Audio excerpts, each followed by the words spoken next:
بسم اللہ الرحمن الرحیم حامدا و مصلیا و مسلما اما بعد۔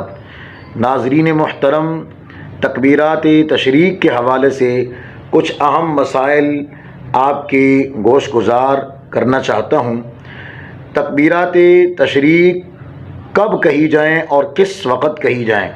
جیسے ہی امام فرض نماز کا سلام پھیرے گا تو فوراً کہنا واجب ہے۔ اگر کوئی شخص مسجد سے باہر نکل گیا یا اس نے جان بوجھ کر اپنا وضو توڑ دیا یا اسی طرح اس نے گفتگو کر لی، کلام کر لیا، اگرچہ وہ گفتگو اس نے بھول کر ہی کی ہو، ان تمام صورتوں میں اب تکبیر اس سے ساقط ہو جائے گی، یعنی اب شریعت کی طرف سے ان تکبیرات کے پڑھنے کا مطالبہ نہ رہا۔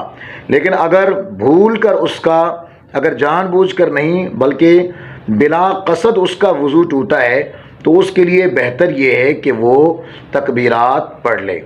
اسی طرح کس پر یہ تکبیرات کہنا واجب نہیں؟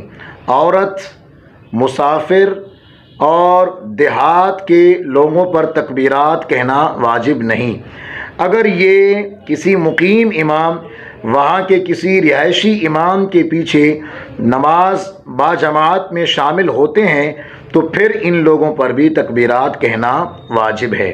اسی طرح جو منفرد اور اکیلا نماز پڑھنے والا ہے، مفتیٰ بھی اور صحیح ترین قول کے مطابق اکیلے نماز پڑھنے والے پر تکبیرات تشریق کہنا واجب تو نہیں، البتہ بہتر یہی ہے کہ وہ بھی یہ تکبیرات کہہ لے۔